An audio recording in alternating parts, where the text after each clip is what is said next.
Okay, Bismillah Rahman Rahim. Now, today is lecture number 5 of the course Irrigation Engineering.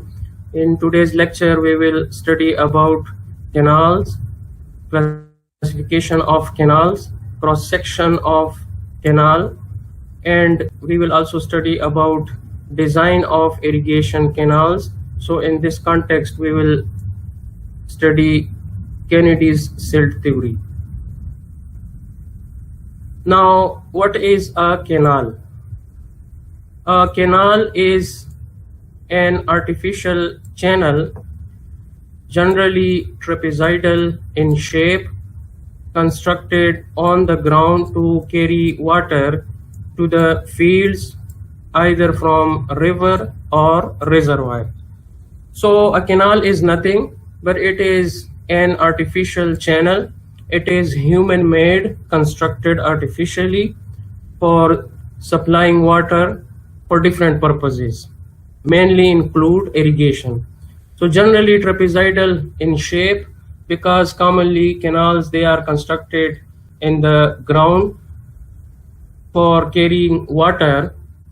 So the other shapes, such as the rectangular shape or semicircular shapes, are not possible, because if the canal is unlined, which is the case most of the time, so then these shapes, they are not commonly provided because of stability issues. So the trapezoidal shape, that is the most stable when we consider the side slopes.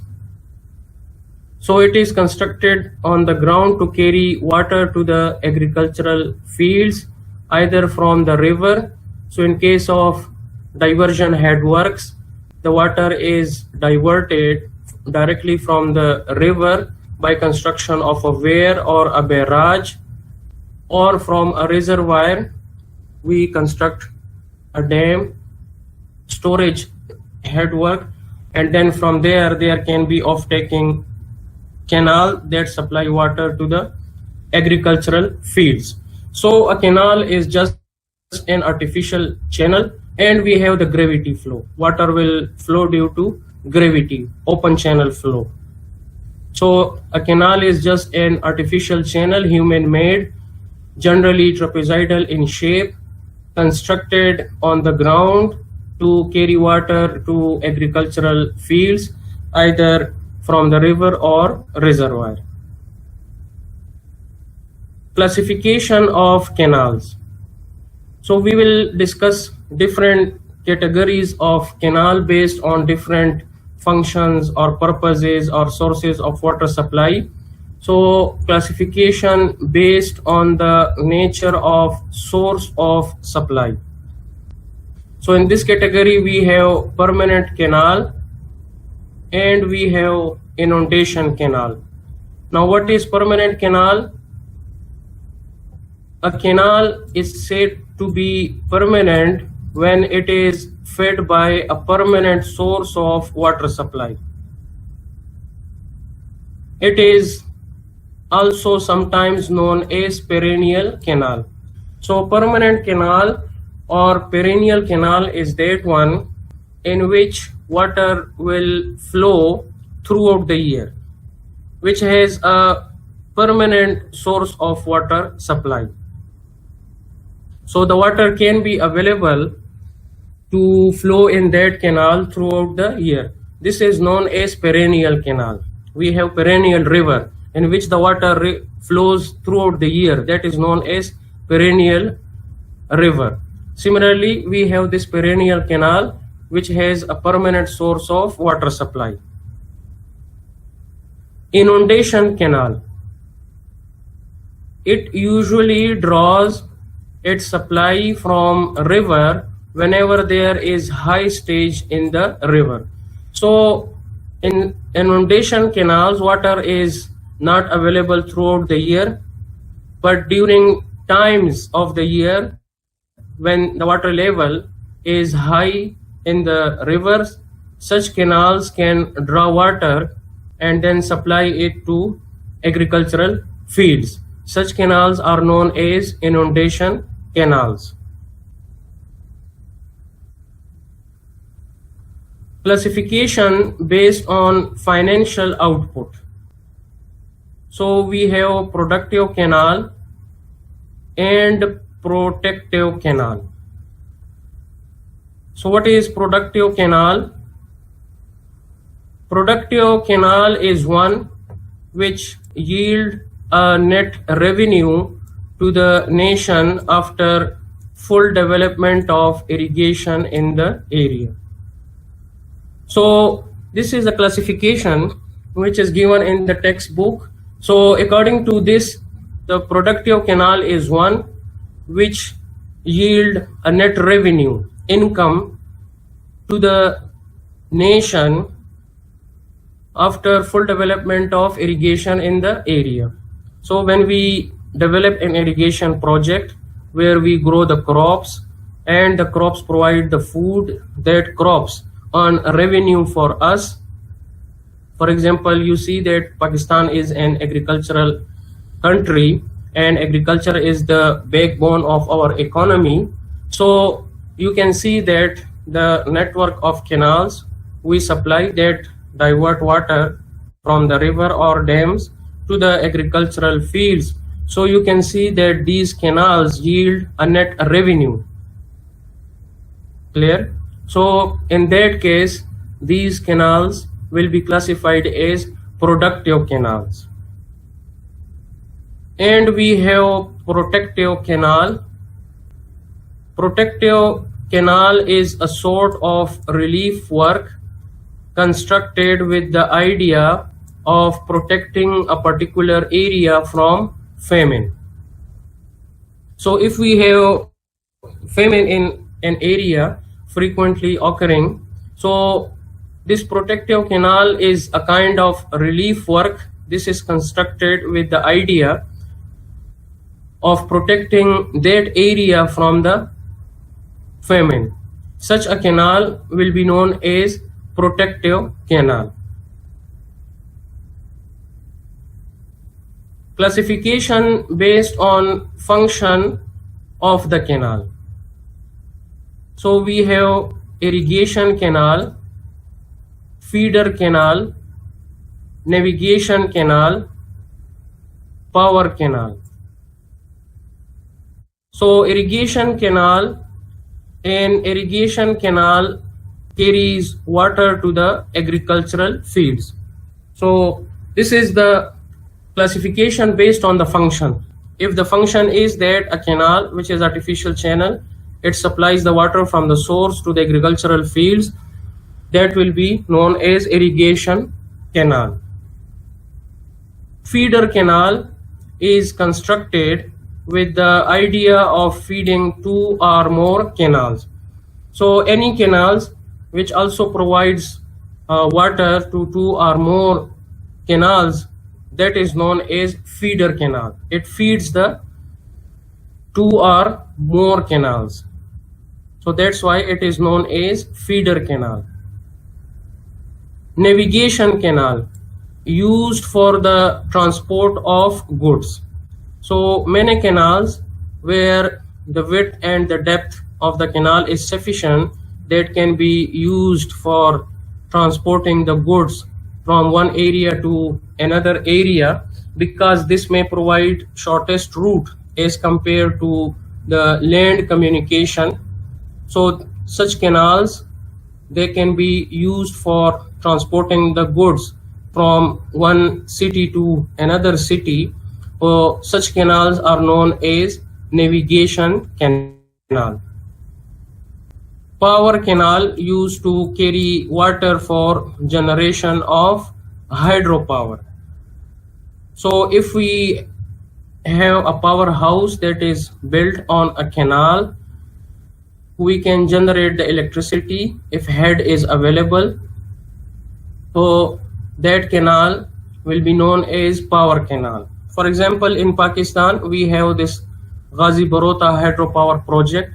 It is just a canal which takes the water from the Tarbela dam and it runs from Ghazi to Barota. And at Barota, we have 60 plus meter head is available.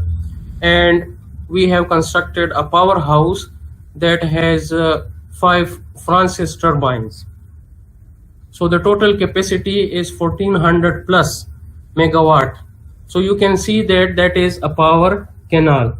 And of course, when we generate the electricity, the water is still available and it can be used for purposes such as agriculture or other purposes, for example, water supply to an area. But because we generate the hydropower using the water that is flowing in the canal, so this is known as power canal. Classification based on boundary surface of canal. We have alluvial canal and non-alluvial canal. So alluvial canal, remember alluvium, anything that is carried by the water. For example, silt that is carried by a water, so that is known as alluvium. Alluvial canal, if the canal is excavated in alluvial soil such as silt, sand, gravel, etc., then it is said to be alluvial canal. Non-alluvial canal, if the boundary surface of the canal is of non-alluvial soils such as clay rock, etc., then it is said to be non-alluvial canals. Now you can see that in canals that are excavated in alluvial soils, so you can see that over the passage of time they can change the course. Clear? For example, they were flowing like this, and then over a passage of time maybe they can change the course of flow and can flow like this. Previously this was the path followed and now this is the path followed. Now this non-alluvial canals, because they are having the boundary surface as of rock, etc., commonly in mountainous area, so that's why over the passage of time they will not change their course. Clear? So such canals, these are known as non-alluvial canals.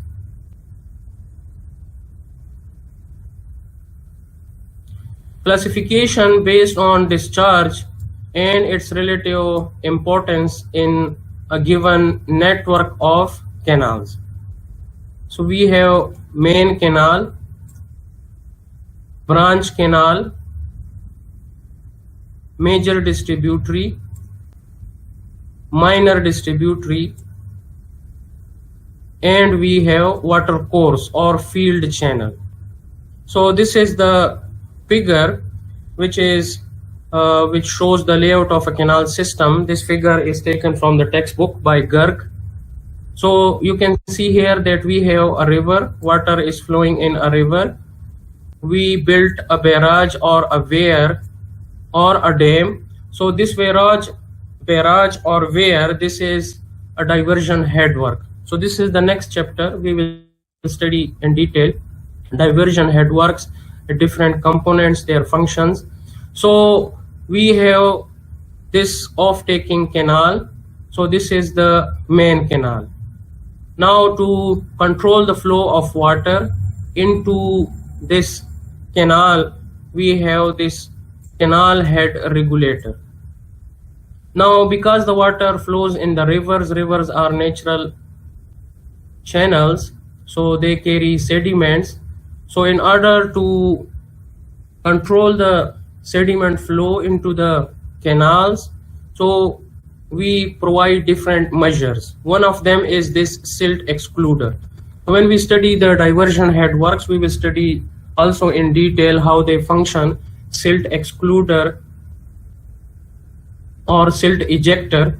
So these are provided to retain the flow of sediments into these canals. So either we do it before the water into the canal, or it is also possible that the sediments are removed from the water after the water has traveled for some distance in the canal. As you can see here, sediment escape channel. So these are the different measures that are provided to control the sediment flow in the canals. Now this water flows in the canal. Coming to the classification of canals, we have this main canal. Then from the main canal, we have these off-taking canal known as the branch canal. Now according to the irrigation book by Garg, so these are the discharges which are given. You can see that for the branch canal, the discharge is greater than 30 cubic meter per second. Then from the branch canal, we have these major distributary. So here the discharge is less than 30 cubics. Then from the major distributary, we have the minor distributary. So here the discharge is less than 2.5 cubics. From the minor, then we have the water course, also known as the field channel, that directly supply water to the agricultural fields. And you can see that for water courses or field channel, we have this outlet. We will study canal outlets. This is a full chapter later on coming in the course. So in here we measure the discharge and also provide required quantity of water to the farmers. So classification based on discharge, we have minor canal, main canal, then we have branch canal, major distributary, minor distributary, and we have water course or field channel. Now this is another figure showing a layout of canal system. So you can see that we have a water source here, and then we have the head regulator. So this is the main canal. From the main canal, we have this branch canal, and the branch canal supplies water to the major distributary. From the major distributary, then the water flows into the minor distributary, and then to the field channel or water course, which ultimately supply water to the agricultural fields. So main canal generally carries water directly from the river. Such a canal carries heavy supplies and is not used for direct irrigation. It means that because the main canal carries more quantity of water, the discharge is comparatively more, so it is not used for direct irrigation. It means that the water from the main canal is not directly supplied to the agricultural land for crop water requirements to be met.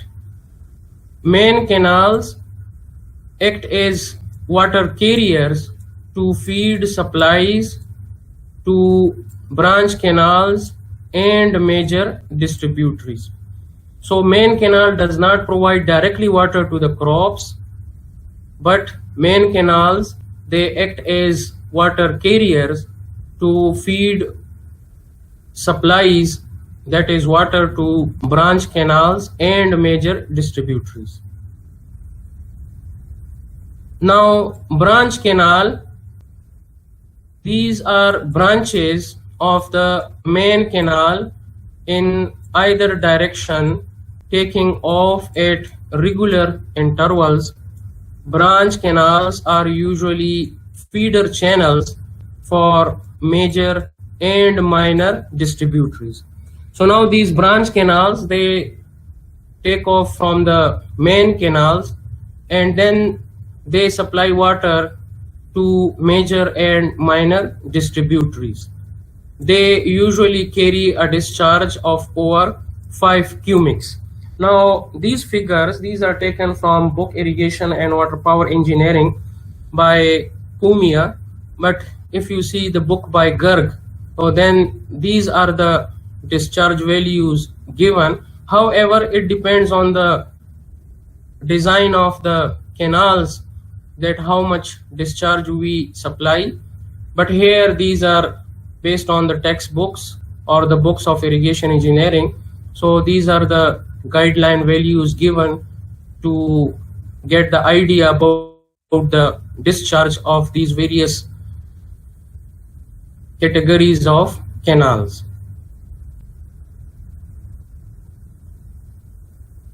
So branch canals, they usually carry a discharge of over 5 cubic meter per second. Third, we have major distributary. They usually take off from a branch canal. They may also sometimes take off from the main canals, but their discharge is generally less than the branch canals. They supply water for irrigation to the fields through outlets provided along them. Their discharge varies from 0.25 to 5 cubics. So this is the range of discharge that the major distributaries they carry. Then we have minor distributary. So minor distributaries called minors take off from branch canals or from major distributaries. Their discharge is usually less than 0.25 cubics. So the discharge of minor distributary, that is usually less than 0.25 cubics. They supply water to the water courses through outlets provided along them. So now these minor distributaries, they supply water to the water courses or field channels. So this is done through the outlets where we control the supply of water to the water courses or field channels. So this is how the water is then supplied to the farmers. Water course. A water course is a small channel which ultimately feeds the water to irrigation lands. So the water course, it directly supplies water to the crops. Depending upon the size and extent of irrigation scheme, a field channel may take off from a distributary or minor. Sometimes it may even take off from the branch canal for the field situated very near to the branch canal. So you can see that there are many possibilities for the water course. Depending upon the size and extent of irrigation scheme, so this field channel, that is the water course, may take off from a distributary or minor. Sometimes it may even take off from the branch canal for the field situated very near to the branch canal. Next, we have classification based on canal alignment. We have contour canal, watershed canal, or also known as ridge canal, and the third one is the side slope canal. So this is classification of canals based on the canal alignment. What is a contour canal?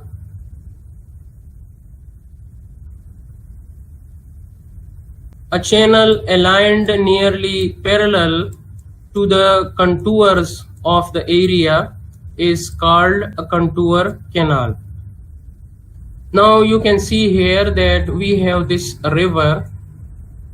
So this river, it flows in the valley, because you can see here that along this curves, if we move in this direction here, if we see the elevation, so they are increasing.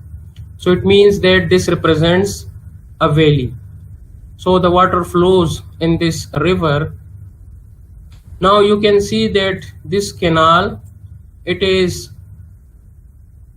providing water from this river, and this canal flows nearly parallel to the contours. You can see here. Now the area between this canal and this river, which is this area. So this area, it can be irrigated with this canal.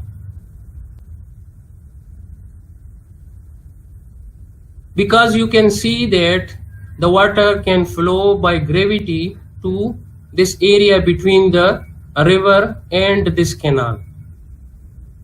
So this canal is known as contour canal, a channel aligned nearly parallel to the contours of the country is called a contour canal. Now the contour chosen for the alignment should be so placed so as to include all cultivable area of the valley on one side of the canal. You can see here that this canal which is constructed, and it is aligned nearly parallel to the contours. So the contours are selected in such a way that you can see that it can provide area to all the cultivable land in that valley. You can see here, so that it is so selected, the alignment, it is so selected that it can supply water to all the cultivable area. Now you can see that this canal, it can supply water on one side, because you can see that on the other side the water cannot flow. The other side area has higher elevation, so the water has to act against the gravity if it has to flow on the other side. So that is why it can supply water on one side of the area. Now you can see that alignment of a contour canal, head reach of main canal in hills. So you can see here along the valley, so the head reach of this main canal, that is in the hills, and then the water will flow due to gravity in the canal. Because you can see here that this canal, it, for example, here crosses the 1950 elevation, and then it flows downward towards the 1900 contour. So the water will flow due to gravity, and the water will be supplied only on one side of the canal.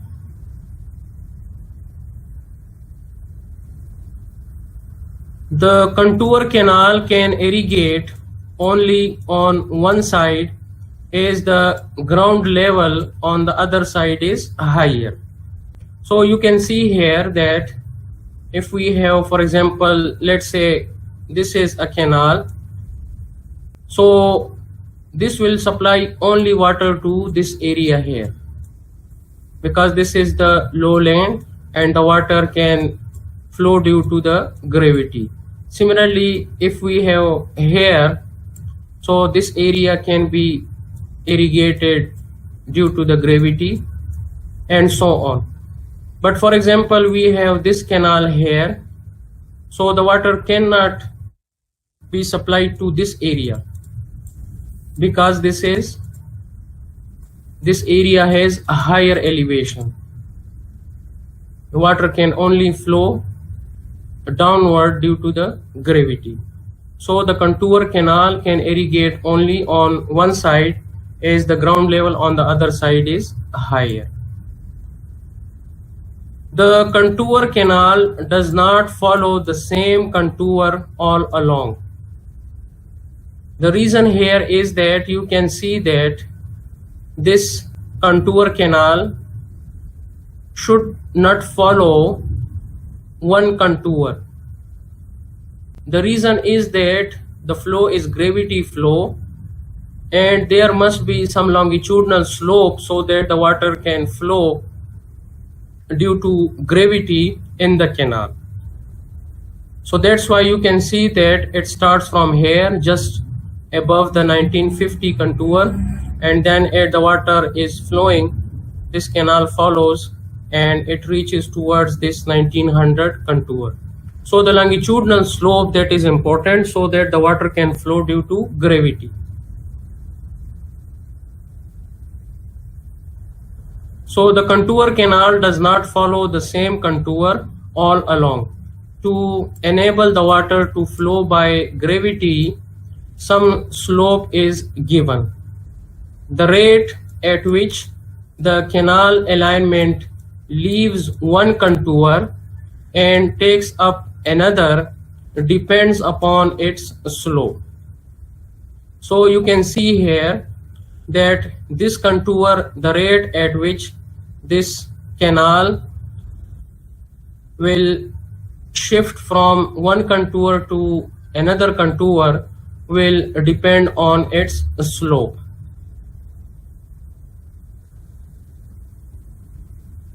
The second one is watershed canal, also known as ridge canal.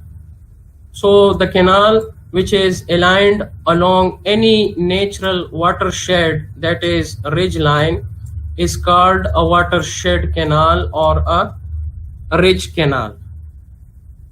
Now in this figure you can see a canal. So this is the watershed or ridge line. This is the watershed or ridge line. Now you can see that from a watershed or ridge line, the water can flow in both directions. This is how the drainage will occur. If we have rainfall, so the water can flow in both directions. Water can flow in this direction as well as the water can flow in this direction. That is why you can see that we have a river here and we have a river on the other side. So now this watershed canal, it is aligned along any natural watershed ridge line. So you can see here that this canal, it is then aligned along this ridge line. This is the ridge line, and the advantage here is that if we have an irrigation area between the rivers on either side and this canal, so this canal can supply water on both sides. Now you can see here that this canal here, it flows. Now it happens that the ridge line changes. Now you can see that here, due to the topography of the area, now the ridge line is this dash line here. So it's not necessary that the canal will exactly follow this ridge line. Canal can be taken along this direction here, and then it can follow the ridge line. Now if we have any area here that needs to be irrigated, because the canal now no longer follows the ridge line, so in that situation we can provide a distributary here from this canal, a distributary that can follow this L1, L2, L3 path, and this distributary can supply water or to this area which is denoted by L here. So this is a watershed canal. Now you can see here alignment of a ridge or watershed canal, head reach of main canal in plains. So in this area here we have a plain area from which this canal takes the water here, and then it follows the ridge line and can supply water on both sides. Aligning a canal, the either main canal or branch canal or distributary on the ridge ensures gravity irrigation on both sides of the canal. When we align a canal along the ridge line, so it ensures gravity irrigation on both sides of the canal. Thus, between two major streams, there is the main watershed ridge line. You can see here we have river here and we have river here, which divides the drainage area of the two streams. So you can see here it says that we have this stream here, river, or this river here. When this canal, you can see that it divides the area between these two streams. Since the drainage follows away from the ridge, no drainage can cross a canal aligned on the ridge. Now, it means that if we have any drainage, for example, we have rainfall, so the water will flow in this direction. The water will flow down the slope. So it will flow towards either this river or it will flow down here towards this river. So it means that no drainage can cross a canal. Thus, a canal aligned on the watershed saves the cost of construction of cross drainage works.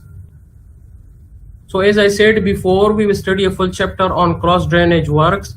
So you can see that we have, for example, this is the drain or a stream which is flowing in this direction here. So we have this is the drain, natural drain. And now a canal, it has to cross this drain. So this is, let's say, a canal. So how it will cross this drain? There can be different possibilities. Either this canal can be carried above this drain, that can be in the form of an aqueduct, or this canal can be carried below this drain, that can be in the form of a siphon, or there can be level mixing.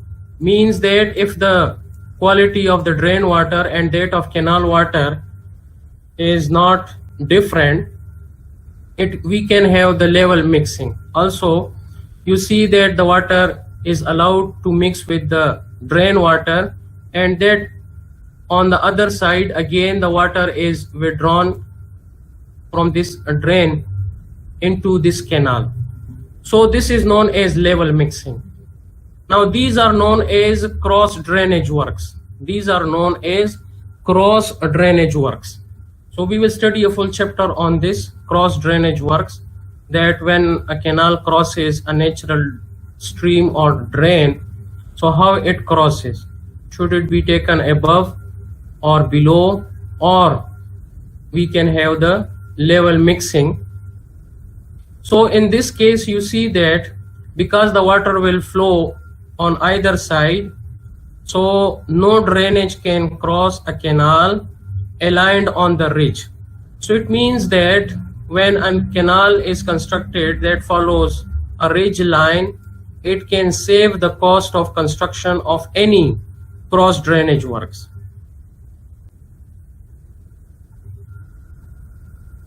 The third one is the side slope canal.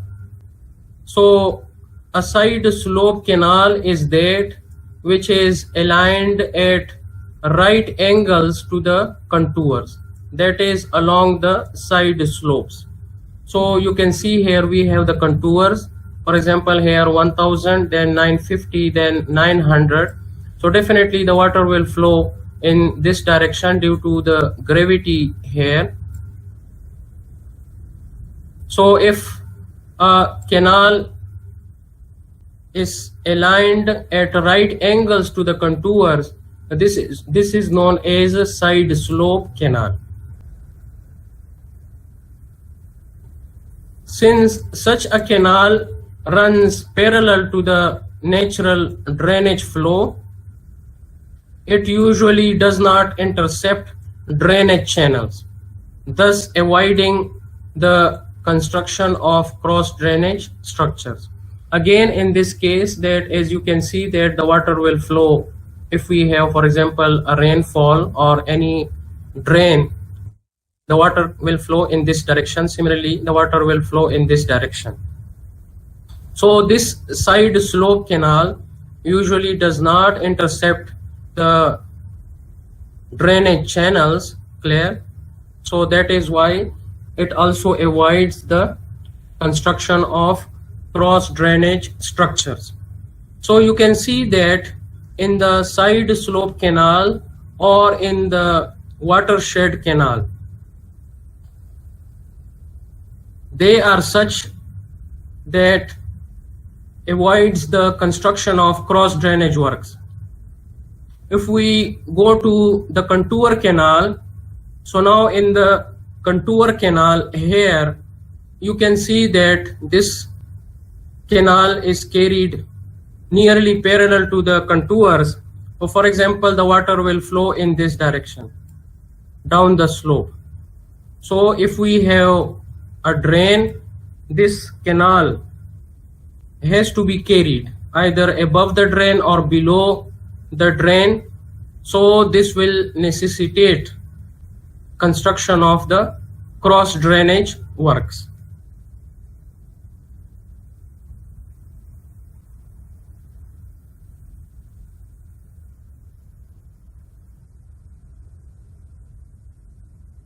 Next, we also have classification of canals such as unlined canal.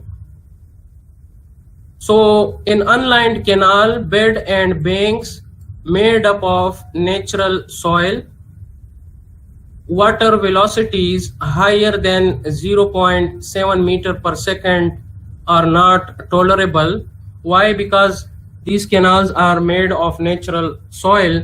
So if we have higher velocities, it will cause erosion, scouring, clear?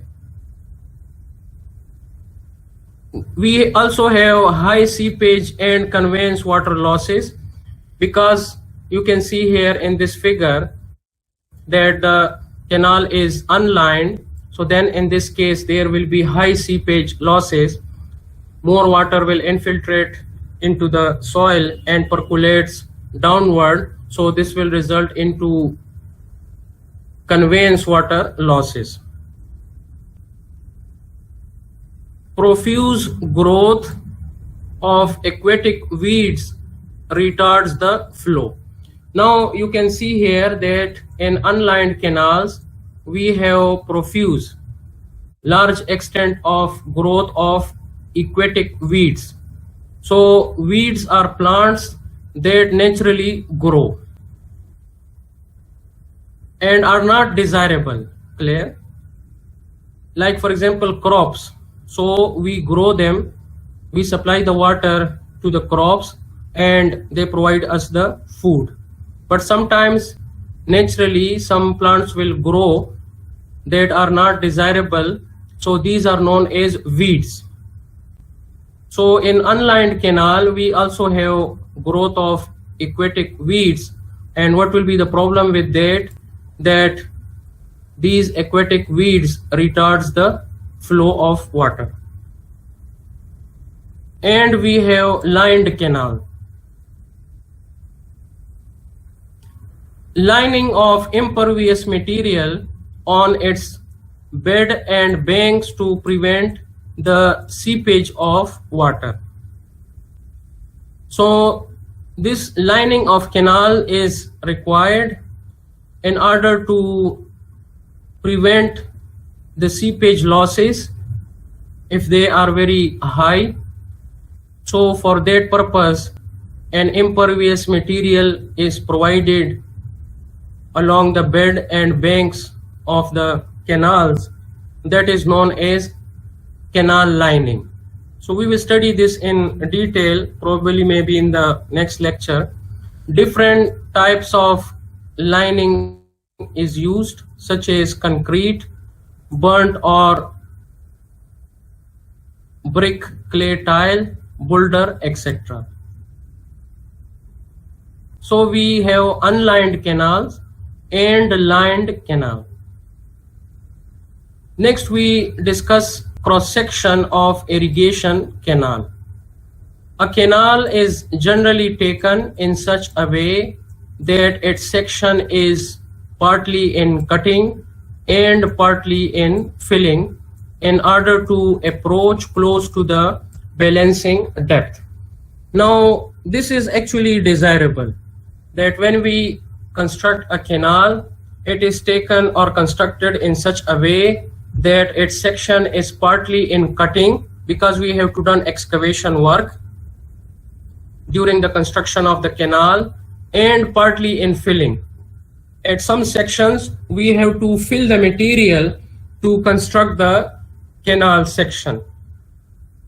So this is generally taken in order to approach close to the balancing depth. The balancing depth means that the areas of the cutting and the filling both are equal. So this is desirable. You see that if the canal is in cutting, first we have the cost of the cutting, construction of the canal, and then if it is totally in cutting, it means that we have to carry that material to other places, and that would require transportation charges. Similarly, if we have a canal that is completely in filling, means that we have to bring the material from other areas and then we have to construct the canal. So again, it is not desirable. First you have to borrow the material from an area available in the near area or not, and then again the transport cost to bring that material and then construct the canal. So when we have a canal that is taken in such a way, that is constructed in such a way that it is partly in cutting and partly in filling, so it means that the material which will be removed in cutting at another section of the same canal, if filling is required, the same material can be used for filling. So the balancing depth means that it is a depth for which the areas of cutting and filling are equal. Many times, however, depending on the topography of the area, the canal has to be carried through deep cutting or filling. A canal section may therefore be either canal in cutting, canal in filling, and canal partly in cutting and partly in filling. So canal in cutting, what we mean by that, when the natural surface level, that is NSL, or ground level is above the top of the bank, the entire canal section will have to be in cutting. For example, here you see that this is channel or canal in cutting. Now this water level here, this is the full supply level. This is the full supply level. This is the depth of water for the design discharge. It means that when this canal is flowing at the design discharge, this will be the depth of water. So you can see here the ground level, it is above the top of the bank. So these are now the banks here, clear. These are the banks of the side slopes here, you can see. So the ground level that is above the top of the bank, the entire canal section will have to be in cutting. So since the water will not come to this area here, this is the full supply level, So this is canal in cutting. The entire canal section is in cutting. Canal in filling. Now when the natural surface level or ground level is lower than the bed level of the canal, the entire canal section will have to be built in filling. Now in this case, you can see that the ground level, this is now the ground level here. So the ground level or the natural surface level is lower than the bed level of the canal. So this is the bed level of the canal here. So you can see that the ground level, it is lower than the bed level of the canal. So the entire canal section will have to be built in filling. So this is known as canal in filling. And we have canal partly in cutting and partly in filling.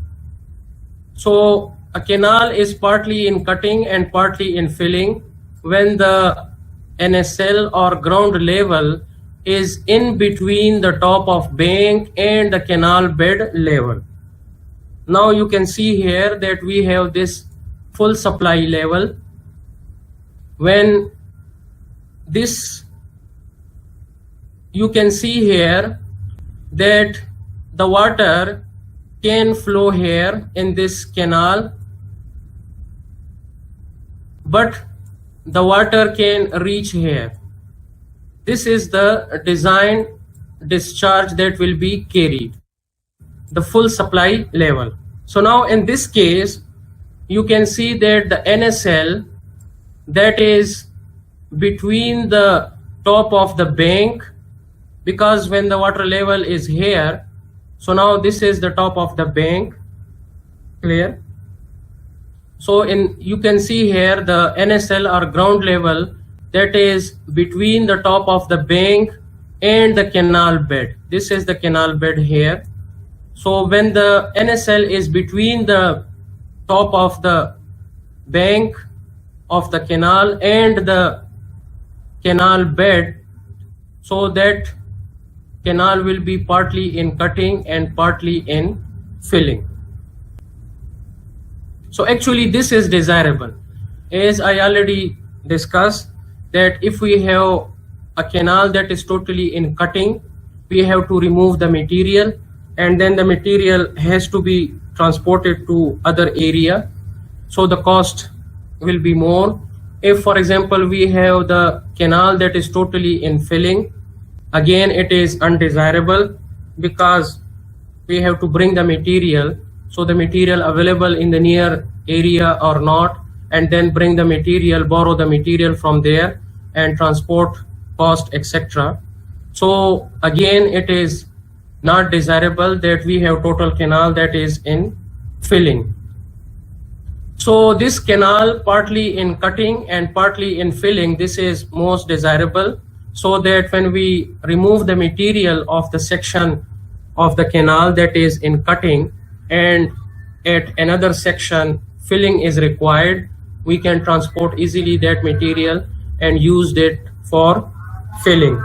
So this is desirable, canal partly in cutting and partly in filling. A typical and most desired section of canal that is shown here below. The section is partly in cutting and partly in filling and aims in balancing the quantity of earthwork in excavation with that in filling. So the idea here is that when a canal is partly in cutting and partly in filling, it aims in balancing the quantity of earthwork in excavation with that in filling. Next, we discuss some components of the cross-section of irrigation canal. So we have side slope. The side slopes should be such that they are stable depending upon the type of the soil. So what should be the side slope of the channel? This actually we talk about these side slopes.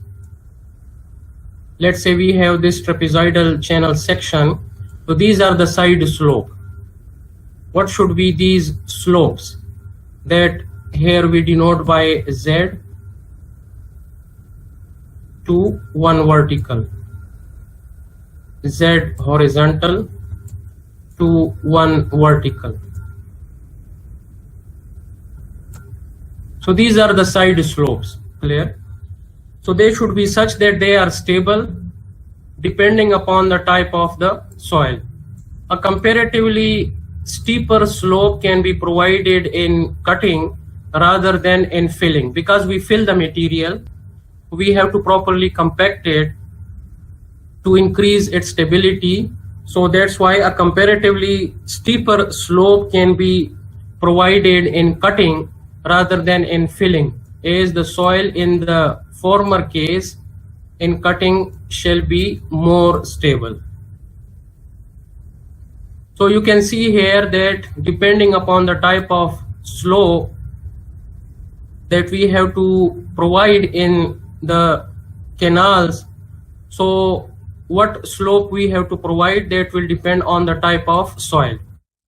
So for example, we have clay soil, so slope in cutting recommended is 1.5 to 1.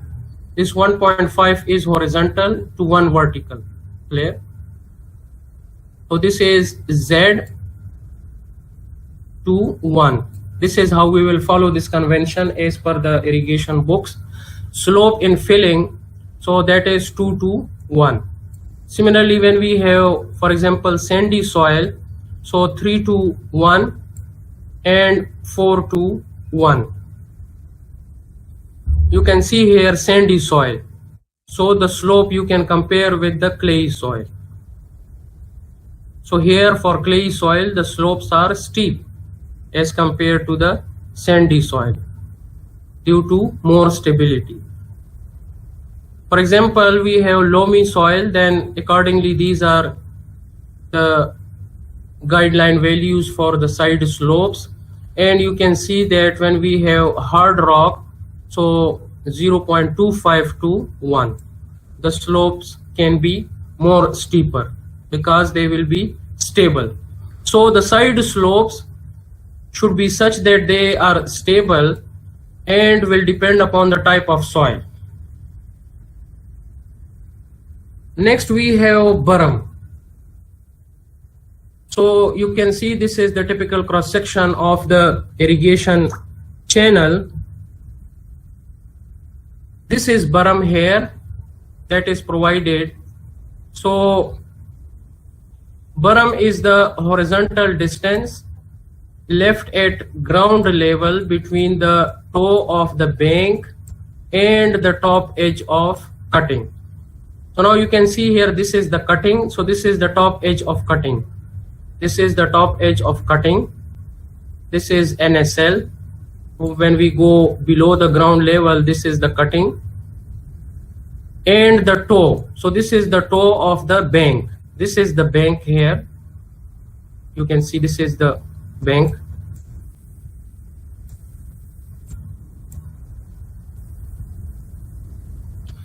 So it is the horizontal distance left at ground level between the toe of the bank and the top edge of cutting. Now purpose is why we provide these berms. So they give additional strength to the banks and provide protection against erosion and breaches. So increases the stability. Clear? They provide a scope for future widening of the canal. Also in the future, if we have to widen the canal, so we have this space available to us. So this is another purpose of these berms. Similarly, they can have other purposes. You can study the irrigation books for additional purposes. Clear? Next we have freeboard. So freeboard is this here. This is known as the freeboard. The margin between the full supply level and the bank level, the top of the bank level, that is known as freeboard. So you can see here we have this top of the bank, and this is the full supply level. This is the water depth at the design discharge. When the water will flow at the design discharge, so this will be the depth of water. So this is the full supply level. Clear? Now this freeboard is actually provided. You see that if we do not have the freeboard, and if for example we have unusual situation that more water flows in the canal due to, for example, flood, then it can easily overtop, or due to the variation of the water depth, that can happen. So you see that it will overflow the banks, and this overflow of water, then it can affect the low-lying area on either side of the canal. So that is why this freeboard that is provided, that if there is a variation in the water level, still the water is contained in the canal. So freeboard, the margin between the full supply level and bank level is known as freeboard. The amount of freeboard depends upon the discharge of the channel. Or how much freeboard we have to provide, that will depend upon the discharge of the channel. Recommended minimum freeboard is 0.5 meter. This is minimum recommended value, but again its value will depend upon the discharge of the channel. So the generally provided values of freeboard, because the freeboard that will depend on the discharge, so these are the guideline values. When the discharge is in cubic meter per second, 1 to 5 cubics, then the freeboard provided is 0.5 meter. If the discharge is 5 to 10 cubics, then the freeboard should be provided as 0.6 meter. 10 to 30 cubics, 0.75 meter, and 30 to 150 cubics, the freeboard is 0.9 meter. Next we have canal bank. So you can see here canal banks provided on both sides here. So the primary purpose of banks is to retain water. This can be used as means, canal bank, of communication and as inspection paths. So you can see here that the canal banks, they have enough width. They can be used as means of communication or as inspection paths. We have to move along the canal for inspection purposes. So these banks or top of the bank, it can be used as inspection paths.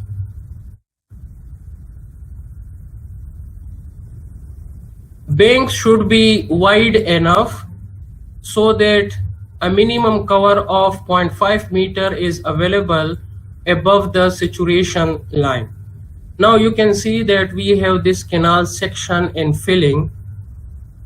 Now this is the water level here. So this is in filling.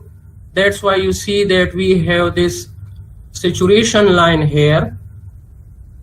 Now the banks should be wide enough as to contain this saturation line within it, and the minimum cover that should be 0.5 meter. Because if this saturation line cuts here through the sides of these banks here, then what will happen, that it can cause instability, structural instability. It will try to weak the material, and eventually the material will flow along this water that is moving. So it will pose threat to the stability of the canal. So that's why banks should be wide enough so that a minimum cover of 0.5 meter is available above the saturation line.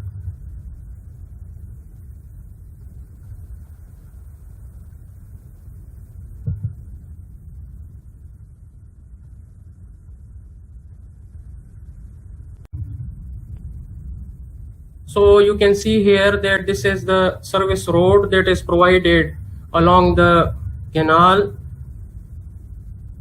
Service roads are provided on canals for inspection purposes and may simultaneously serve as the means of communication in remote areas. So you will see commonly we have these roads that are provided along the canals. So the purpose is inspection purposes, but simultaneously these roads serve as the means of communication in remote areas. They are provided 0.4 meter to 1 meter above full supply level, depending upon the size of the channel. Next we have dovla or dowel. In some books it is dowla, or in some books it is a dowel.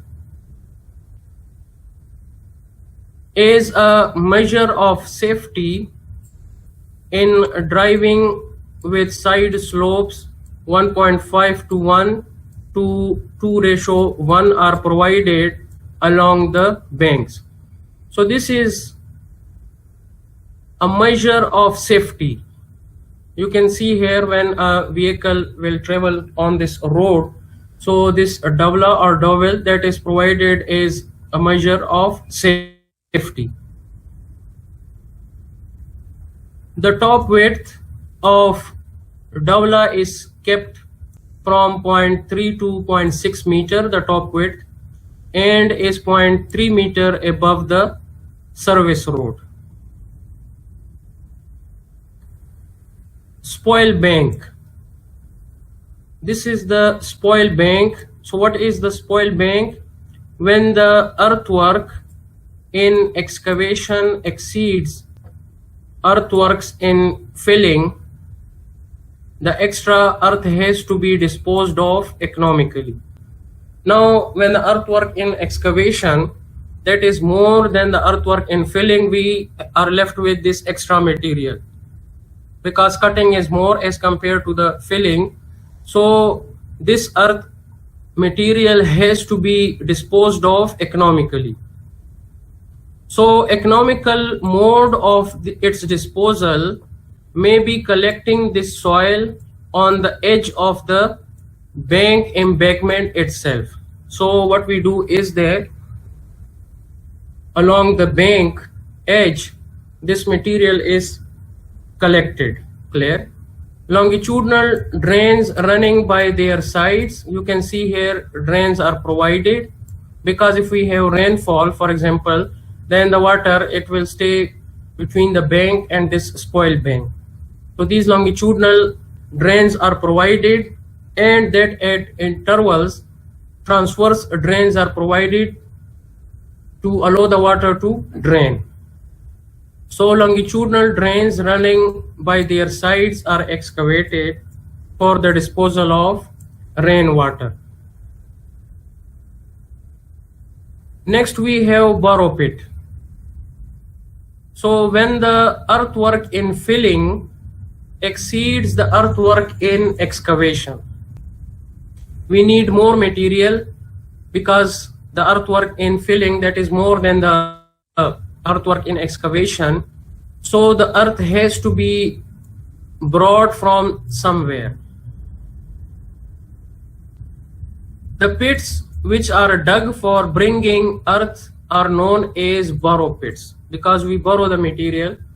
So these pits which are made, which are dug for bringing the earth material, these are known as borrow pits. If such pits are excavated outside the channel, for example, you can see here outside borrow pit. They are known as external borrow pits.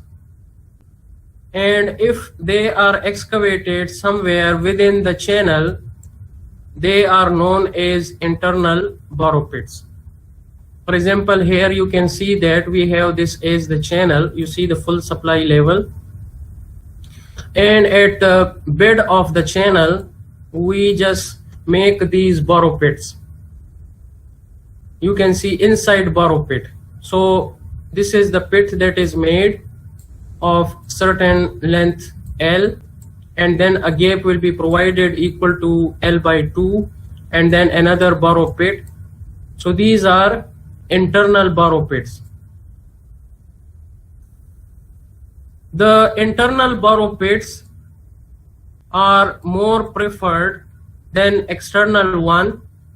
The inside borrow pit may be located at the center of the canal. So you can see here at the center of the canal, these are dug. The idea behind this is that the borrow pits will act as water pockets where the silt will be deposited, and ultimately the canal bed will get leveled up. So here the idea of these inside borrow pit or internal borrow pit is that these will act as the water pockets, and because the water carries silt, so this silt will be deposited in these borrow pits, and ultimately with the passage of time the canal bed will get leveled up. Next we have back berm or counter berm. Even after providing sufficient section for bank embankment, the saturation gradient line may cut the downstream end of the bank.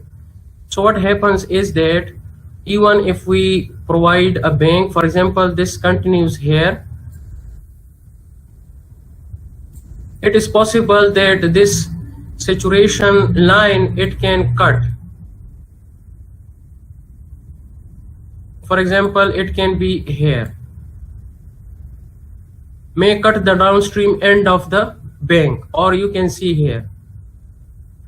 In such a case, the saturation line can be kept covered at least by 0.5 meter with the help of counter berms as shown in the figure. So the idea here is that to provide this minimum cover of 0.5 meter, so these counter berms are provided. You can see that with the help of this counter berm, minimum 0.5 meter cover is provided. This is to increase the stability of the banks. Balancing depth for excavating canals. What is the balancing depth and how we can calculate this balancing depth that we discussed in the previous slides. So we have this typical section of the canal that is partly in filling and partly in cutting. That is desirable as we discussed earlier. So a canal section will be economical when the earthwork involved at a particular section has equal amount of cut and fill. Usually a canal section has a part in cutting and a part in filling. If the amount of cut is equal to the amount of fill, it is paid for once only. So you can see that if the canal section is entirely in cutting, then there will be the cost of cutting, plus we have to dispose of that material to other areas, so the cost of transporting that material. If we have a canal section that is totally in filling, we have to bring the material from other area and construct the canal section, again the cost will be more. But if we have a canal section that is partly in cutting and partly in filling, you just remove the material at one section, clear, and use the same material for filling. So this will be economical. So just you can see here, if the amount of cut is equal to the amount of fill, it has to be paid for once only. We will not have any additional cost involved. So what is the balancing depth? For a given cross section, there is always only one depth for which the cutting and filling will be equal. There can be one depth, for example D here, for which the area of cut and the area of fill, that will be equal. This depth is known as balancing depth. So how to calculate this balancing depth? Balancing depth can be computed by equating the areas of cutting and filling. So we can calculate this balancing depth by equating the areas of cutting and filling. So let us try to solve an example how we calculate the balancing depth. Calculate a balancing depth for a channel section having a bed width equal to 18 meter. This is the bed width here, 18 meter, and side slopes of 1 to 1. So for the cutting, the side slopes are 1 to 1 and 2 to 1 in filling. So you can see that for filling, the side slopes are 2 to 1. The bank embankments are kept 3 meter high. You can see here they are kept 3 meter high. Then the ground and the crust width of bank is kept 2 meter. So this is 2 meter. The crust width, top of the bank, the width, that is 2 meter. Clear? This is 2 meter.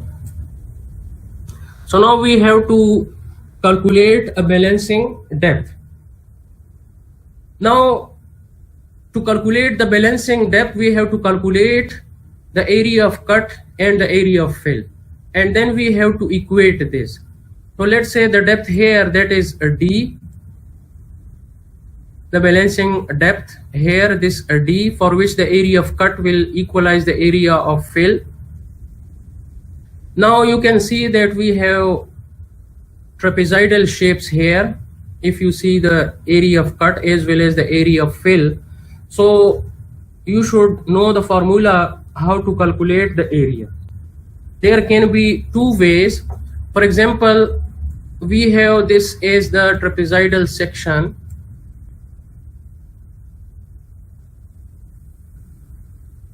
and we take this as the flow area here. So this is the depth that we denote by small d. We have the side slope, that is z to 1, and we have the width, bottom width of the channel, so that we denote by capital B. So now what is the area? You can directly use this area here. You see that this area, the flow area in this case, that will be equal to the bottom width plus ZD. Z is this representing the side slope into a D, that will be, let me write down small d here to be consistent. So we have this D here into a D, the depth. So this will give us the area. This is the area of this trapezoid.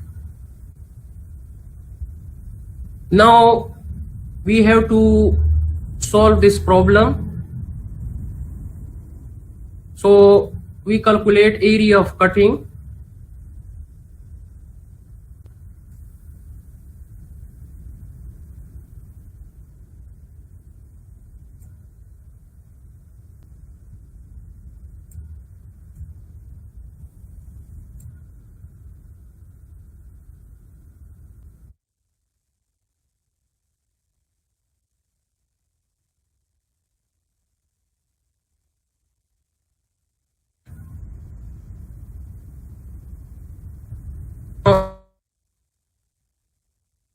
Area of cut. This will be equal to, use this formula. So that is 80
other course. This, you can see here the area, this will be equal to, we have the bottom width,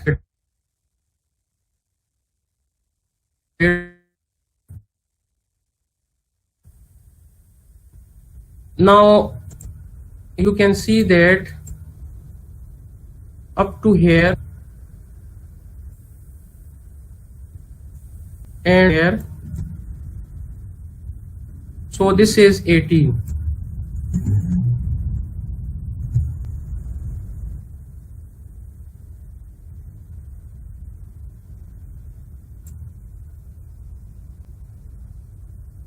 With the slope of this distance will be equal to d, because z is equal to 1, and similarly this distance, that will be equal to d. So now you can see here that we have this bottom width, that is 18,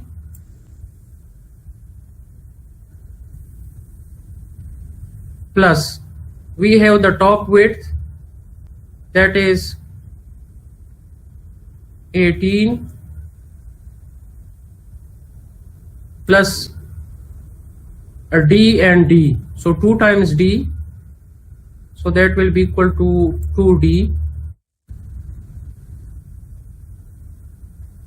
We take this average, the bottom width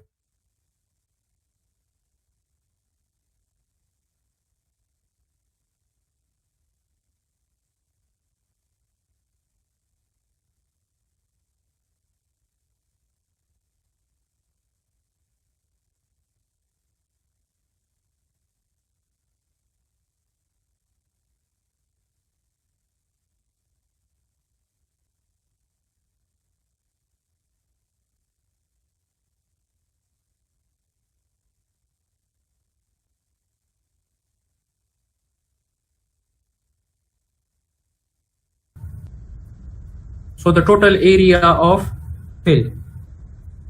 This is area of cutting and this is area of filling. So now just we simplify this.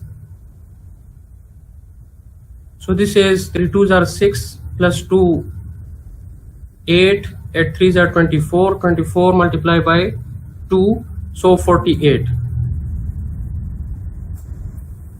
This is equal to 48 square meter.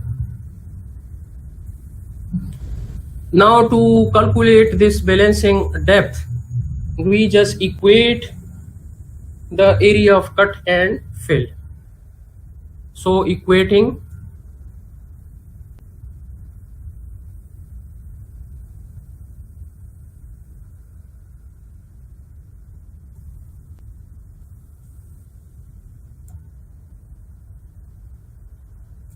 area of cut and area of fill.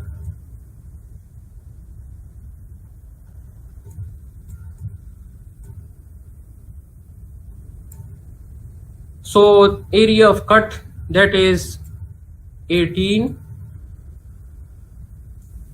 plus D into D,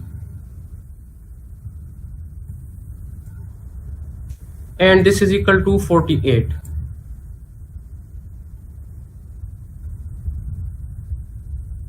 Now to simplify, this will be equal to D square plus 18 into D minus 48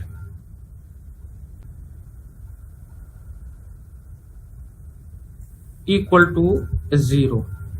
Now this is quadratic equation, so we need to solve it either by quadratic formula or by equation solver in calculator. So we will get two roots because it is quadratic equation. So D will be equal to, one will be plus and the other one will be the imaginary. So we have plus 2.357 meter, and the second root will be equal to minus 20.357.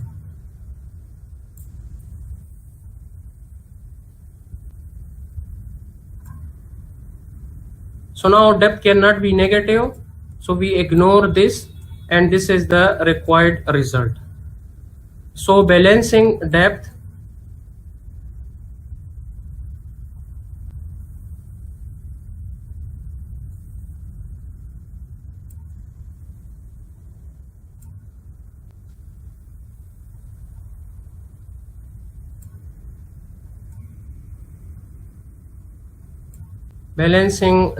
D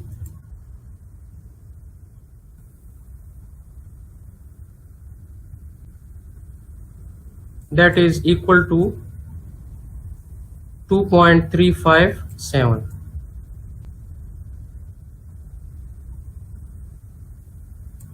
So this is the balancing depth, because for this depth the area of cut, that is equal to the area of fill. So this is how we calculate the balancing depth. Next we have design of unlined canals. So as we discuss, canals can be lined, can be unlined.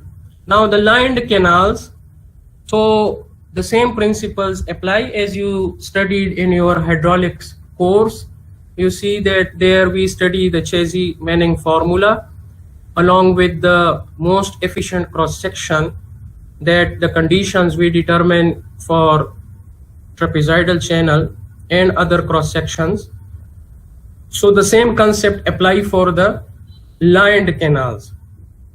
That is why we will mainly study about design of unlined canals in this course. So the design of unlined canals which will remain stable is an important challenge for hydraulic and irrigation engineer. By stability we mean that because it is unlined, so there is a tendency, as the water is flowing with a certain velocity, that can cause either erosion of the material, in which case it will distort the shape of the channel, or if it is such that it is going to deposit the silt, etc., that the water carries, so it will result in reducing the water carrying capacity of the channel.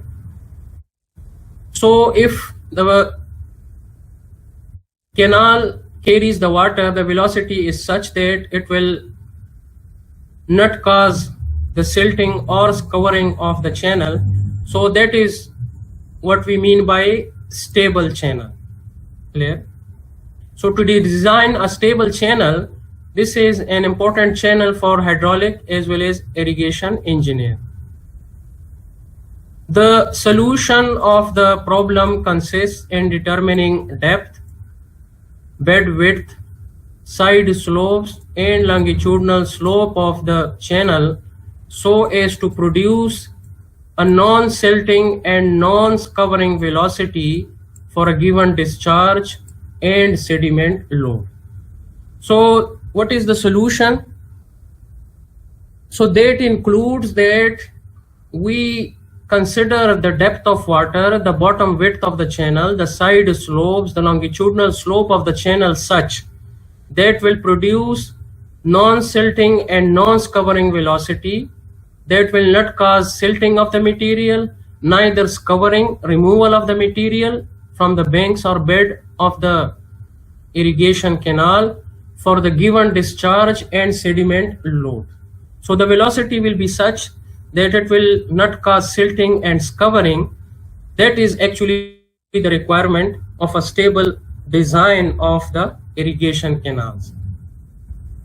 An empirical approach to find a stable section was based on the analysis of data observed for the canals which were flowing in regime for many years. Regime means that which is non-silting, non-covering.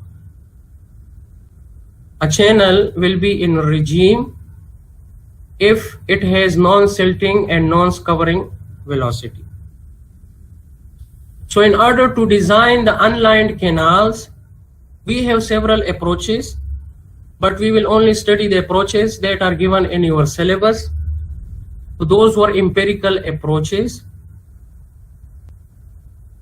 that were developed to find that stable section, and these approaches were based on the analysis of data for the canals which were flowing in regime for many years.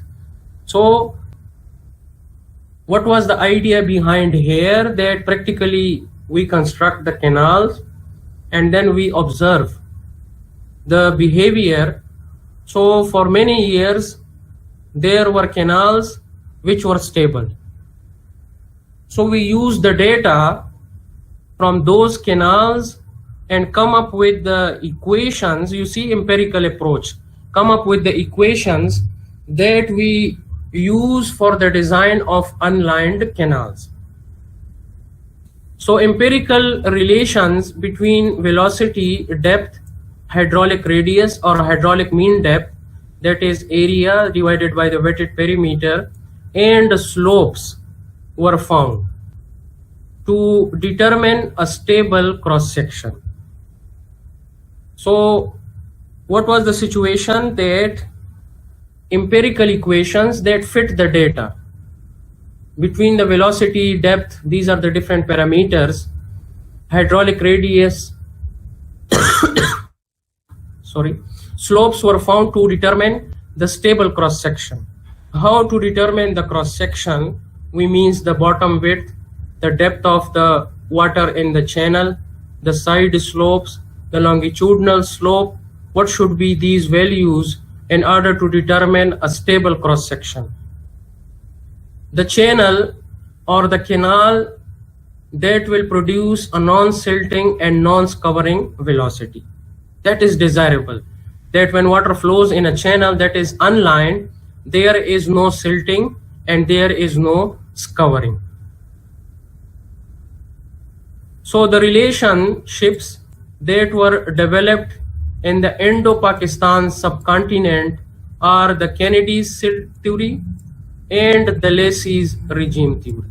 So there are other approaches also to the design of unlined canals, but as per our syllabus, these are given in our syllabus for irrigation engineering course. So we will study them in detail, how to design the unlined canals.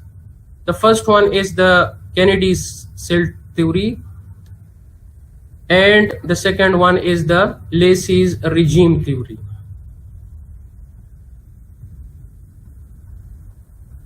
So first we study the Kennedy's silt theory. R.G. Kennedy, executive engineer, XEN, Punjab Irrigation, in charge of the Upper Bari Doab Canal, which is in Punjab, Pakistan. This was before partition, clear, under British rule. So published his work in 1895 through the Institution of Civil Engineers, London. What he did is he was the XEN, executive engineer in Punjab Irrigation, and in charge of the Upper Bari Doab Canal. He collected the data, clear. Kennedy selected 22 sites. Some books say 22 sites. If you study the book by Iqbal Ali, so he has written 20 sites, but it's okay, 22 sites on Upper Bari Doab Canal for carrying out investigations about velocity and depth of the channel. So he studied 22 sites on the Upper Bari Doab Canal, and these sites were stable for many years. Clear? The sites selected by him did not require any silt clearance for more than 30 years and were thus supposed to be flowing with non-silting, non-covering velocity. So what he did is that he studied these sites, and these sites were such that these sites did not require silt clearance for more than 30 years. It means that the channel sections were stable here and were thus supposed to be flowing with non-silting and non-covering velocity. So he collected the data from these sites, and based on that data, he developed the relationships between the parameters. So the vertical eddies, according to Kennedy, generated from the bed of channel, the eddies, you see the small pockets, because the water is flowing in the channel, so there will be a friction, and because of the friction these eddies are generated. So vertical eddies generated from the bed of the channel support the silt in suspension. So because the water which is transported by this canal, what will happen is that because the water is flowing, there is a friction between the surfaces. Because of the friction, these eddies are generated, and according to Kennedy, these eddies are responsible for keeping the silt which is flowing in the canal in suspension, not allowing it to settle. So these eddies, vertical eddies that are generated from the bed of the channel, they have the silt supporting power because they not allow the silt which is carried in the water flowing in this canal, so it is kept in suspension. Now because the water is flowing, so you see here at the sides also eddies will be generated, clear. So some eddies may start from the channel sides, but these are most of its part horizontal and do not have any silt supporting power. The silt supporting power of the stream is proportional to the bed width and not the perimeter of the channel. This is according to this theory. So it stated that the vertical eddies that are generated at the bed of the channel, they are responsible to keep the silt in suspension. So when the silt will be in suspension, it will be carried along with the water, so it will not be allowed to settle. Because if the silt settles down, then it will reduce the discharge carrying capacity. So this is undesirable, clear? Then there can be eddies from the sides of the channel, but for most of the part these are horizontal and do not have any silt supporting power. So the silt supporting power of the stream is proportional to the bed width and not the perimeter of the channel. Had the eddies from the sides also were the supporting the silt in suspension, then it could have been the perimeter, the wetted perimeter. But as per this theory that the eddies which are generated at the bed of the channel, they have the silt transporting power. They keep the silt in suspension, not allow it to settle. So that's why it was stated that the silt supporting power of the stream is proportional to the bed width and not the perimeter of the channel. Now Kennedy defined critical velocity as non-silting, non-covering velocity. That velocity which will not allow the silting, as well as the covering. So that is known as the critical velocity. So Kennedy defined critical velocity as non-silting and non-covering velocity and give a relationship between critical velocity to the depth of flowing water. So he gave this equation: V naught is equal to 0.55 into d power 0.64. This is in MKS system, and we have this V naught is equal to 0.84 into d power 0.64 in the FPS system, where V naught is the critical velocity and d is the depth of water. Now remember, this relationship, it was developed because he studied the different sites on the upper Bari Doab canal. So for that data he give this velocity, critical velocity equation. Now this equation was developed on the basis of observations on one canal only. It is applicable to only those channels which are flowing in sandy silt of the same quantity or grade as that of upper Bari Doab canal system. So if we have other canal which are flowing in sandy silt of the same quantity and grade as the upper Bari Doab canal system, then we can directly apply these equations.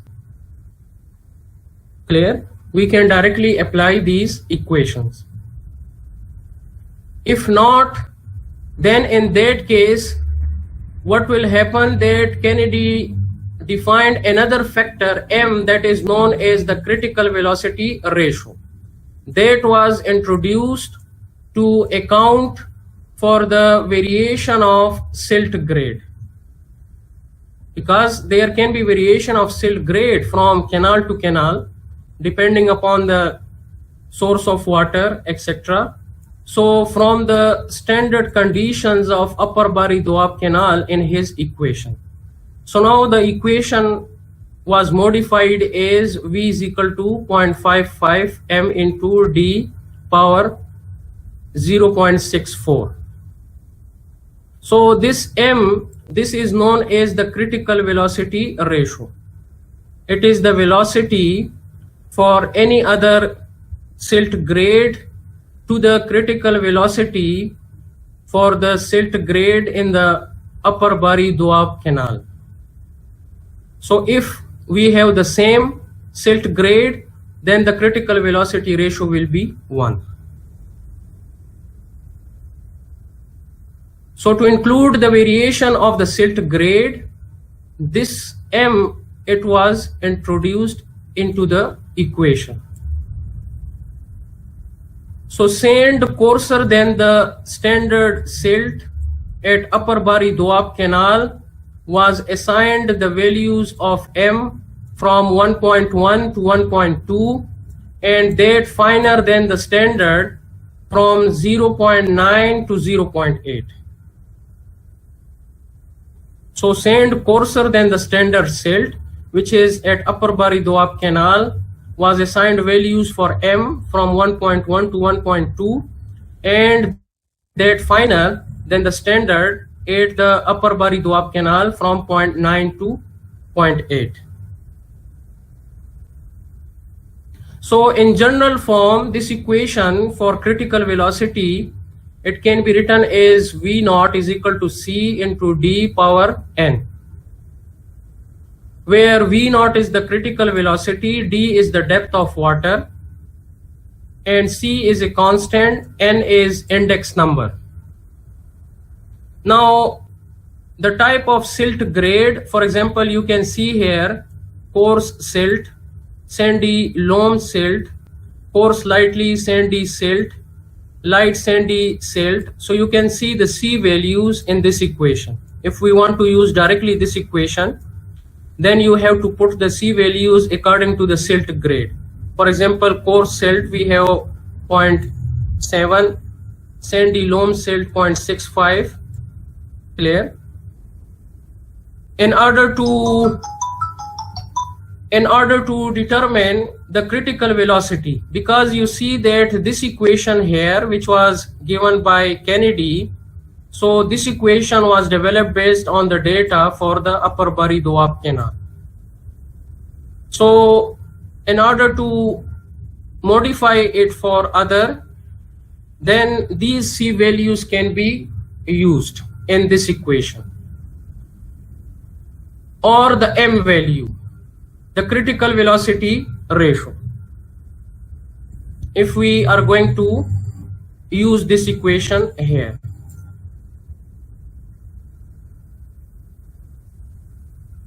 no separate formula was suggested for fixing the longitudinal slope, and the Chesi formula and the Cutter equation to determine the C in the Chesi formula, these were used.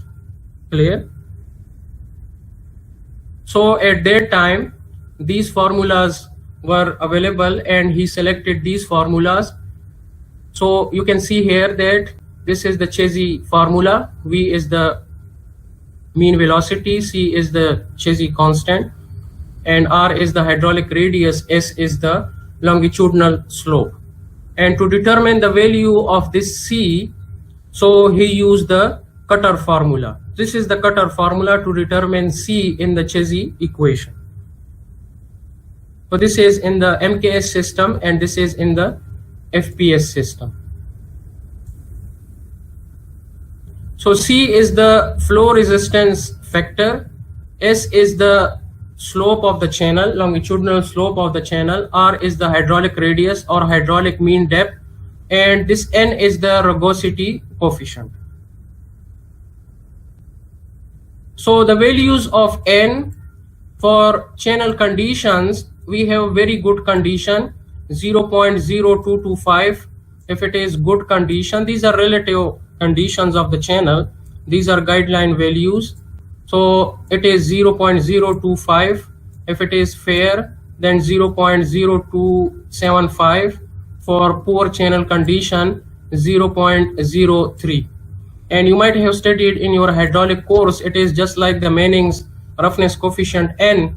And there in hydraulics, actually I teach how we can estimate or determine the value of N for any channel. So these are guideline values. Clear? No relationship for ratio of B and D was provided. In order to calculate the section of the channel, the following must be known. Q, discharge must be known. If we want to design a channel according to Kennedy's silt theory, the discharge must be known, the rugosity coefficient, it must be known critical velocity ratio, it must be known, and the longitudinal slope of the channel must be known. So now you can see that if the longitudinal slope of the channel is changed, we can have several cross sections. We can come up with several cross sections. So it means that the design will not be unique. So this is the drawback in the Kennedy's silt theory. Later on we will study what are the drawbacks. So this is the drawback. It is then possible to fix the area of cross section by assuming side slopes, determining the breadth and depth. It may be noted that to carry the same discharge with the same sediment load, we may have a number of combination of slopes, bed width and depth of water, and that choice of the best section may become difficult. So you can see here that if we change the longitudinal slope, for example, you can see that for the same discharge, then we will have different sections for bed width, depth, and that is why the choice of the best section may become difficult. So there are different ways in order to design a canal using the Kennedy's silt theory. So we discuss case 1, when the discharge, rugosity coefficient, critical velocity ratio, and slope are given. So how we proceed to design the channel cross section. So step number 1 is assume a trial value for the depth of water in the channel. We have to assume a value for the depth. So now we should consider in this step 1 some realistic values. Otherwise the trials will continue. There will be more trials. So this is important. The first step would be to assume a trial value for the depth. Step number 2 is calculate the velocity using the equations. So Kennedy's give these equations. So the critical velocity ratio that will be given. So the depth we assume in step number 1, we can now calculate the velocity here. Once we calculate the velocity, you can see here the discharge is given. So we can estimate the cross-sectional area, the flow area. Discharge divided by this velocity in step 2, we will get the flow area. In step number 4, knowing the depth and the area, calculate the bed width.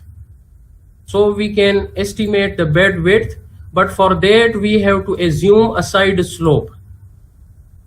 So for alluvial soils, we can assume this as to be half to 1. So this is given in most of irrigation books, that in the design procedure we assume this side slope as half to 1. So when this is assumed, then the flow area equation becomes like this: A is equal to B into D, where D is the depth of flow, plus D square by 2. And this is assuming the side slope is half to 1.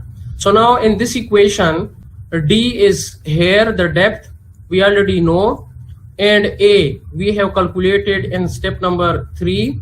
So we can estimate a B. You see, B can be calculated. Step number 5, calculate wetted perimeter and hydraulic mean depth by applying the formulas. We have the formula for the wetted perimeter now. So this is the formula: B plus D into square root of 5. And once we can calculate the wetted perimeter, we have the area, we have the wetted perimeter, we can estimate the hydraulic radius or hydraulic mean depth. So step number 6 is then to calculate the actual mean velocity of the flow using the Chasey and Cutter equations. So the Cutter equation calculate the Chasey C, and then from the Chasey C we can calculate the actual mean velocity. Once we calculate this velocity, then this value has to be compared with the step 2 velocity here, because here this is the critical velocity. This is coming from this equation which was given by Kennedy. This is the critical velocity. Clear? So we have to compare this critical velocity is non-silting and non-covering. Now we calculated the actual mean velocity. That should be the same as calculated in step number 2. Then the assumed depth is correct. If this is true, then there is no need of further trial, and the value for the depth and bottom width, they are the final values for the channel section. If this value of the actual mean velocity is different, then repeat the calculation with the new assumed value of d till the two velocities are the same. So it will become a trial and error procedure unless and until the actual mean velocity that comes out to be the same as the critical velocity here, that is calculated from the equation given by Kennedy. So let us try to solve a problem how we apply this Kennedy's silt theory. So design an irrigation channel with the following data by Kennedy's theory. Given that discharge is 50 cubic meter per second, the longitudinal slope that is 1 in 5,000, rugosity coefficient that is 0.0225, and critical velocity ratio m is equal to 1. So now for this data, we design the irrigation channel using Kennedy's theory. So let us follow the step-by-step procedure how we design this channel here. So first we have step number 1.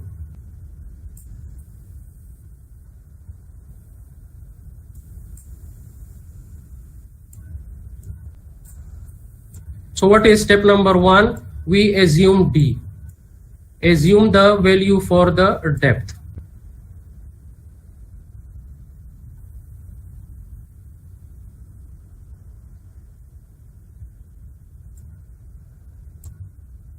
So here we have this depth. Let us assume this value is equal to, this is a depth,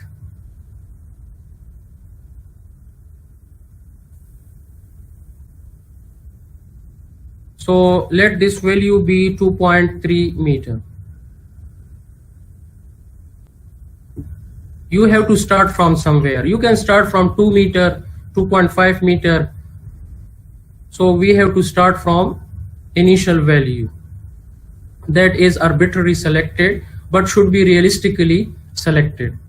Then step number 2 is we will calculate the critical velocity. So step number 2 is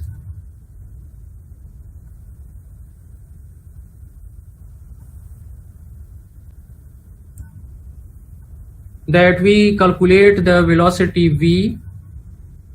So this will be equal to 0.55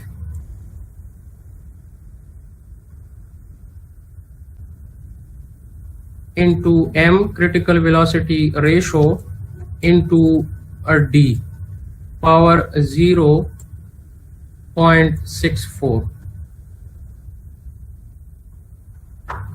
So now in this case we have 0.55.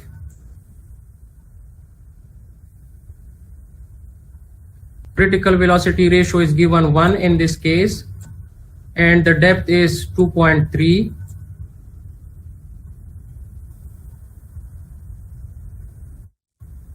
This is power 0.64. So from here we will calculate the velocity.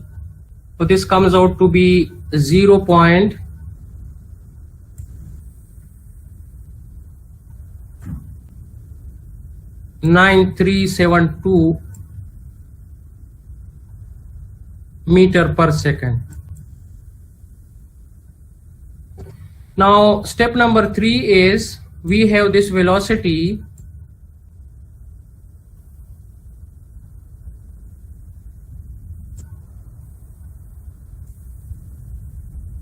Step number 3, you can see that discharge is given. We have calculated the velocity, so we can calculate the area.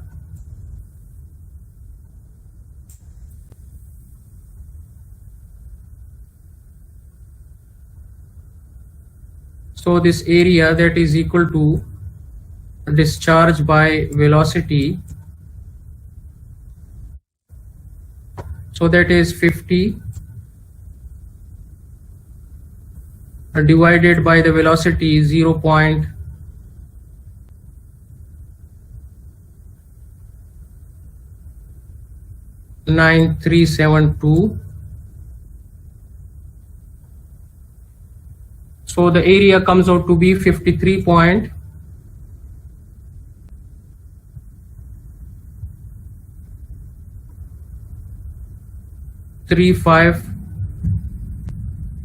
square meter. Now when we have this area, so we can go to step number 4.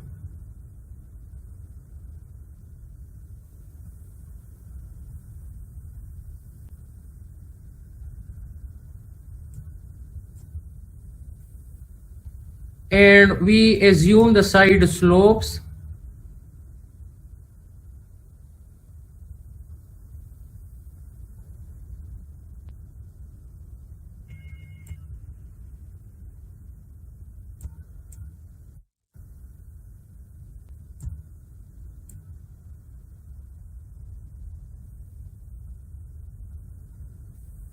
is Z ratio 1. This can be assumed as half ratio 1. So now with this, the area, that is equal to B into D plus D square by 2.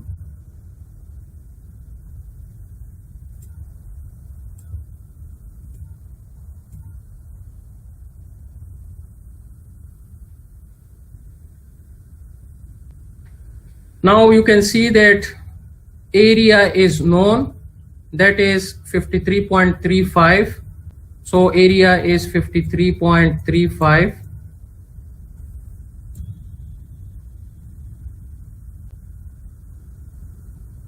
That will be equal to B. The depth that is assumed in the first step, that is 2.3.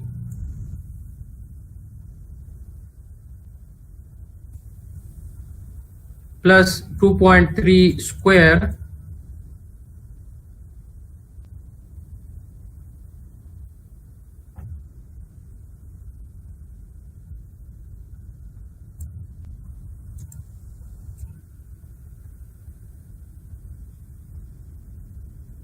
divided by 2.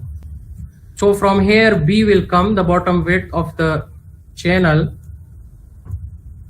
So this comes out to be 22.045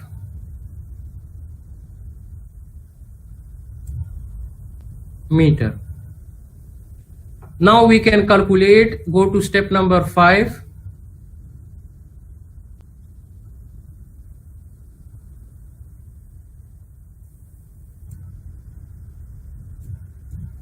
And we can calculate the wetted perimeter.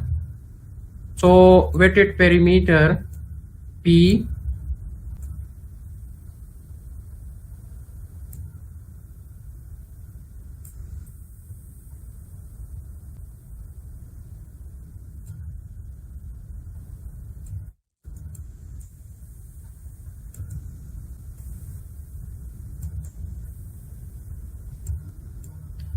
that is given by the formula B plus D into square root of 5. So we can put the values. This comes out to be 27 0.188 meter.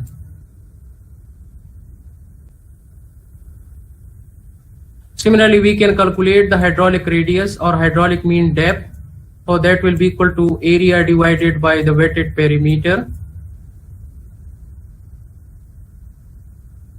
We already have the area and the wetted perimeter. So this comes out to be 1.96 meter. 1.96 meter. Now that we have this hydraulic radius, so we can calculate the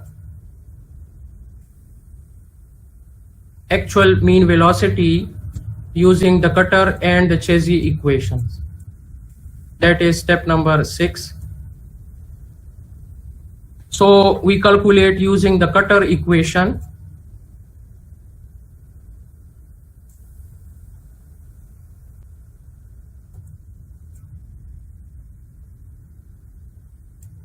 And we estimate the value of the chassis C. So this will be equal to 23 plus 1 by n plus 0.00155 divided by S divided by 1 plus 23 into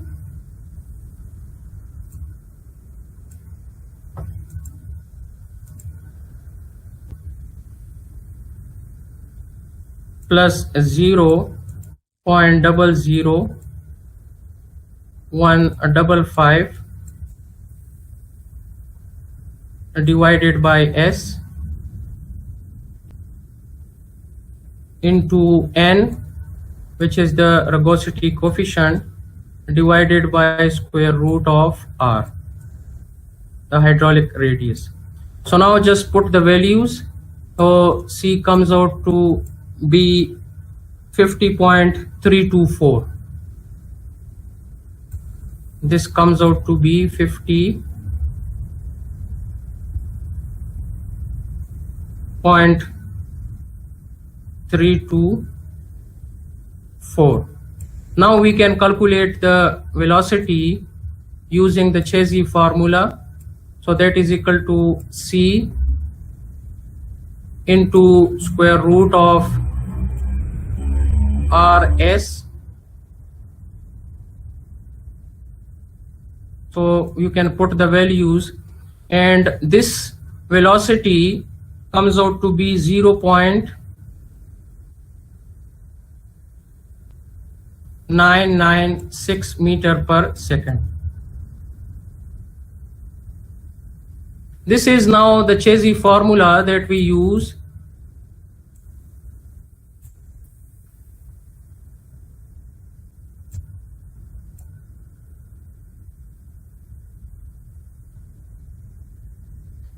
And this gives us the actual mean velocity.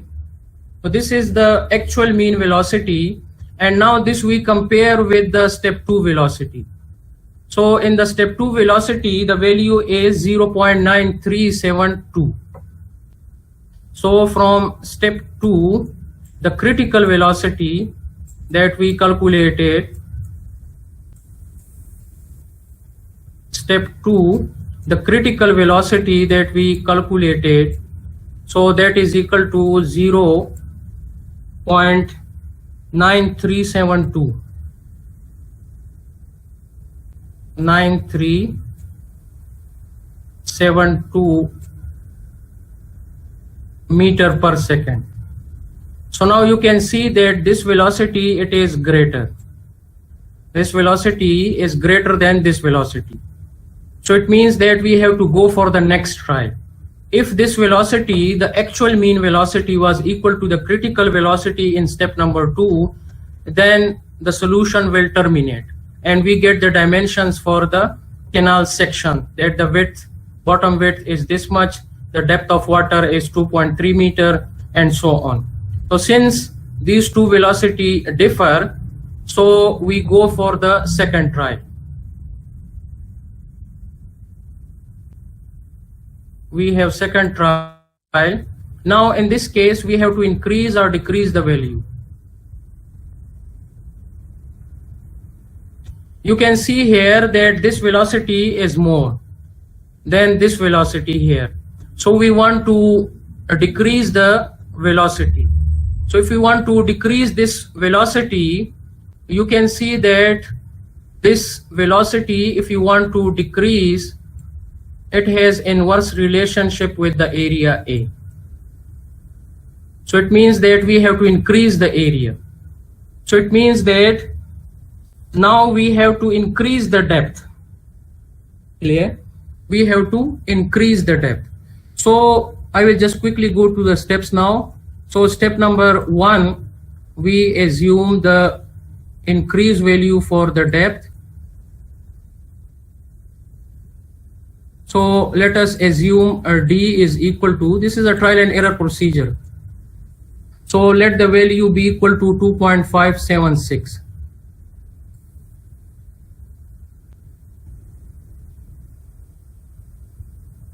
Just in an example, clear?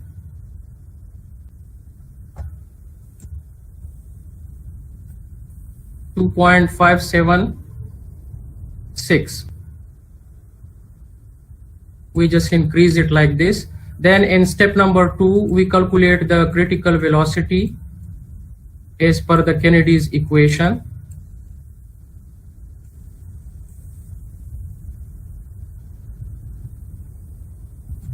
So we calculate the velocity, that is 0.55 m into d power 0.64. So just put the values and the velocity comes out to be 1.01 meter per second. Next we calculate the area. So step number 3 is to calculate the area.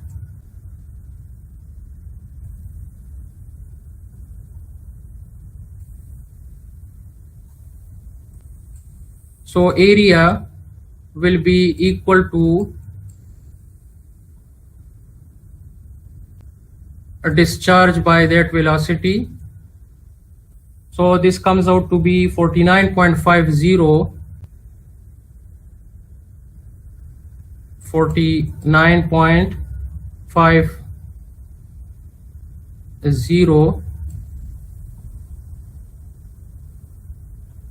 square meter. Step number 3 is to calculate the bottom width. Step number 4 is to calculate the bottom width. Now we know the area. So the side slope we already assume in the first trial. So we calculate the bottom width. Clear? This is equal to B into D plus D square by 2. This is the area. So the only unknown is B. Now from here we calculate the bottom width B. So this comes out to be 17.93 meter. 17.93 meter. Then step number 5.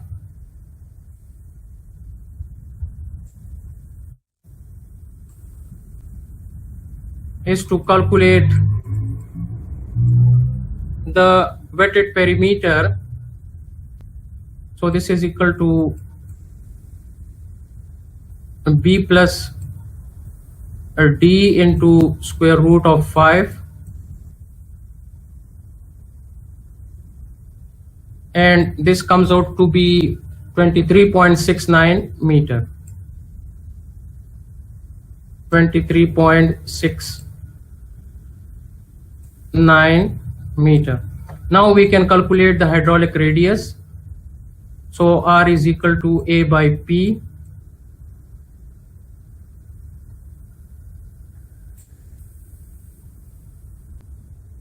We have the wetted perimeter, we have the area. This is 49.50 square meter area. Wetted perimeter 23.69. So this hydraulic radius, this comes out to be 2.09 meter. 2.09 meter. And step number 6 is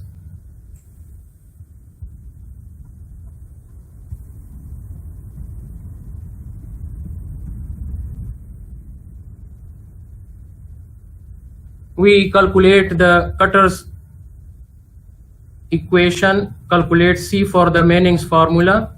So this C, just plug in the values, comes out to be 50.86, 50.86, and now we just put this in the Chesi formula.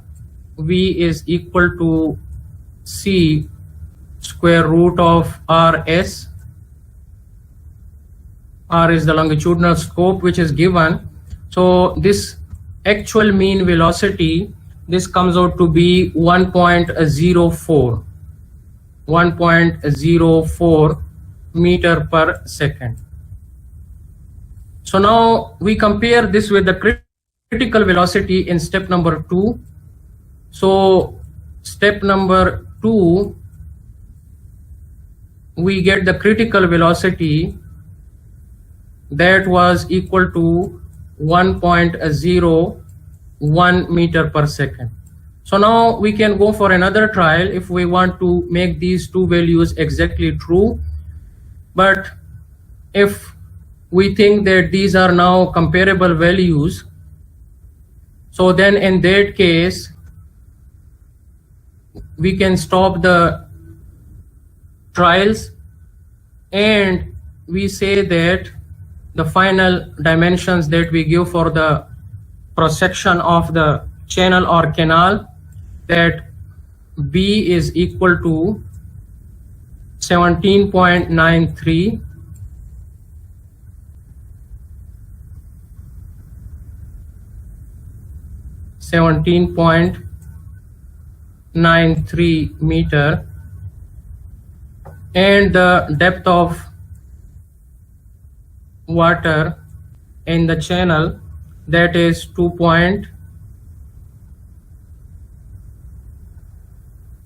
So it was assumed as 2.576.